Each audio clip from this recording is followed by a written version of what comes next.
مشاهدي الأفاضل، طيب الله أوقاتكم أينما كنتم بكل خير. أحييكم وأقدم نشرة أخبار المساء والمستهل بالعناوين.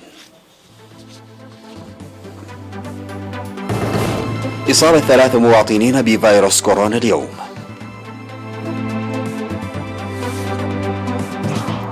شتل 350 ألف شجرة في إقليم القاشبركة.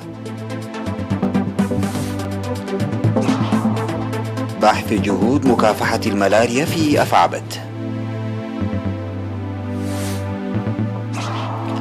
كوريا الشمالية تحذر من سباق تسلح نووي بسبب صفقة أستراليا وأمريكا. مقتل 8 أشخاص على الأقل إثر إطلاق نار في جامعة روسية. وإجلال آلاف من السكان في جزيرة لابالما بسبب حمم بركان ثائر. السلام عليكم ورحمة الله. أظهرت الفحوصات المخبرية التي أجريت اليوم في مراكز العزل في الإقليم الأوسط إصابة 3 مواطنين بفيروس كورونا في أسمرة. في غضون ذلك شوفي 6 مرضى كانوا يتلقون الرعاية الصحية في مستشفيات الإقليم الأوسط. بهذا بلغ عدد المصابين بفيروس كورونا في البلاد حتى الآن 6674، وشفي منهم 6624، وتوفي 40 مريضا، فيما لا يزال 10 مرضى يتلقون العلاج في المستشفيات. وزارة الصحة 20 من سبتمبر 2021. أعلن مسؤول سلطة الغابات والحياة البرية في إقليم القاشبركة السيد تخستيك فلمريام شتل أكثر من 350 ألف شجرة ل33 نوعا من الأشجار لإنجاح حملة التنمية الخضراء في الإقليم.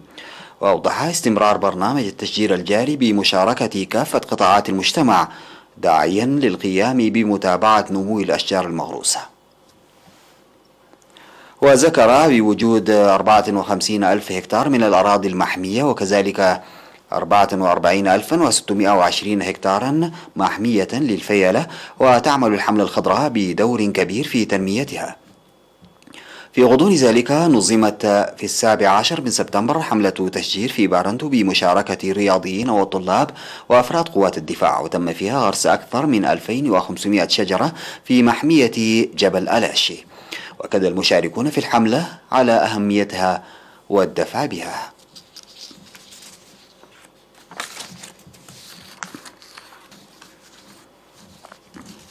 أفاد مكتب وزارة الصحة في الإقليم الجنوبي أن تغطية التطعيم للأطفال دون سن ال5 بلغت نسبة 93%. وأوضح مسؤول برامج التطعيم في المكتب السيد كبرام تخل مريم أن التطعيم يقدم ل12 نوعا من الأمراض، هي السل وشلل الأطفال والحصبة والروبيلا والسعال الديكي والتيتانوس واليرقان والتهاب الرئة والتهاب الرأس وفيروس روتا والسحائي ومختلف الالتهابات. وأشار إلى تقديم التطعيم أيضا للمرأة في سن الولادة وفيتامين ألف للأطفال من سن 6 أشهر إلى 5 سنوات لمكافحة العمى. ودعا أولياء الأمور للحفاظ جيدا على بطاقة التطعيم باعتبارها وثيقة تقدم أثناء التطعيم للمرأة أثناء كل حمل وولادة. ويوجد في الإقليم الجنوبي 59 مؤسسة صحية، منها 7 مستشفيات و9 مراكز صحية و43 عيادة.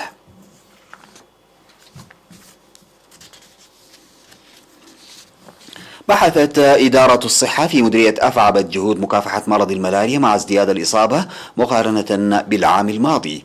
وأفاد الاجتماع الذي عقد بمشاركة إدارات الضواحي والكادر الصحي أن عدد الإصابة بالملاريا كانت 189 حالة إصابة، وبلغت في النصف الأول من هذه السنة 309 من حالات الإصابة. وأوضح مسؤول الخدمات الصحية في المديرية السيد بسرات أمينة في التقرير الذي قدمه تأكيد الفحوصات إصابة 189 شخصا بالملاريا عام 2020، وبلغت الإصابات هذه السنة 309 بعد الفحوصات التي أجريت على 4197 شخصا العام الماضي و4889 شخصا هذا العام. أوضح مسؤول الإدارة والمالية في مكتب وزارة الصحة في مديرية أفعبد السيد الأمين محمد علي وجوب تعاون الشعب والمؤسسات الحكومية والاتحادات للحد من هذه الظاهرة المقلقة والعمل لنظافة البيئة ودفن أماكن توالد البعوض. وطالب الاجتماع لتوزيع عدد كاف من الناموسيات والتثقيف باستخدام الناموسيات. بعد الفاصل سيداتي وسادتي أعود بالأخبار الخارجية.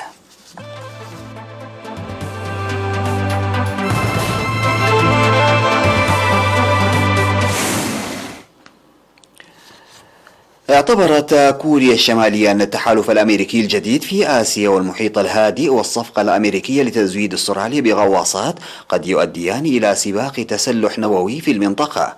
ونقلت وكالة الأنباء المركزية الكورية الشمالية الرسمية عن مسؤول في وزارة الخارجية قوله إن هذه الأعمال غير مرغوب فيها وخطرة جدا، ستخل بالتوازن الاستراتيجي في منطقة آسيا والمحيط الهادئ وتطلق سلسلة من سباق التسلح النووي. وقال المسؤول الكوري الشمالي من الطبيعي تماما أن تدين الدول المجاورة بما في ذلك الصين هذه الأعمال باعتبارها تصرفات غير مسؤولة لتدمير السلام والاستقرار في المنطقة. وأجرت سيول تجربة إطلاق ناجحة لصاروخ باليستي من غواصة لتصبح سابع دولة في العالم تمتلك هذه التكنولوجيا. وقبل ساعات على ذلك أطلقت كوريا الشمالية المسلحة نوويا صاروخين باتجاه البحر. قتل 8 أشخاص على الأقل بعد أن فتح مسلحون النار في حرم جامعة بمدينة بيرم الروسية، مما تسبب أيضا في جرح آخرين وإصابة المهاجم نفسه. وذكرت لجنة التحقيقات الروسية أن عددا من الأشخاص أصيبوا بجروح في الاعتداء، فيما أصيب المهاجم بجروح أيضا أثناء اعتقاله. وتعد عمليات إطلاق النار في أماكن الدراسة نادرة نسبيا في روسيا نظرا للإجراءات الأمنية المشددة في المنشآت التعليمية ولصعوبة شراء الأسلحة النارية بشكل قانوني رغم إمكانية تسجيلها كبنادق صيد.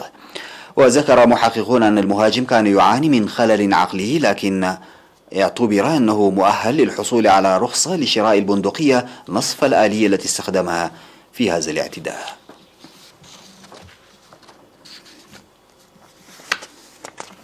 أجلت السلطات الإسبانية ما يقرب عن 5000 شخص من قرى في جزيرة لا بالما في جزر الكناري بعد أن قذف بركان ثائر حممه التي ارتفعت إلى ما يقرب عن 15 مترا. وابتلعت الحمم البركانية 20 بيتا إلى حد الآن في قرية الباسو، وتتجه الآن نحو قرية مجاورة حيث تهدد مئات البيوت الأخرى.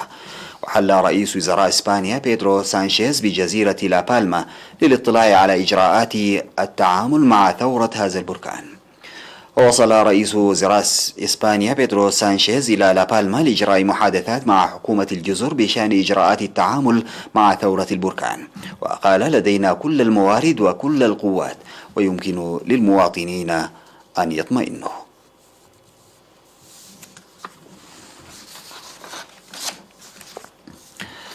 تدفقت حشود من الباريسيين والسائحين إلى شارع شانزليزيه بعدما أدت مبادرة يوم بلا سيارات إلى تخفيف الزحام في أغلب شوارع العاصمة الفرنسية باريس المكتظة عادة.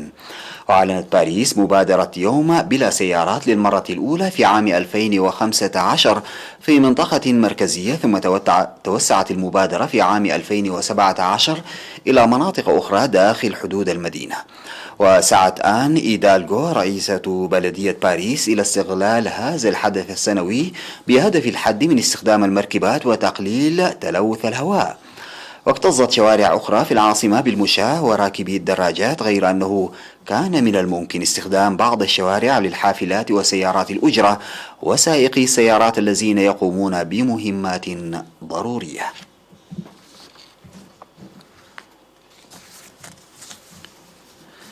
ختاما سيداتي وسادتي لنشرة أخبار المساء أعود فأذكر بعناوينها. إصابة 3 مواطنين بفيروس كورونا اليوم. شتل 350 ألف شجرة في إقليم الكاشبركة. بحث جهود مكافحة الملاريا في أفعبد.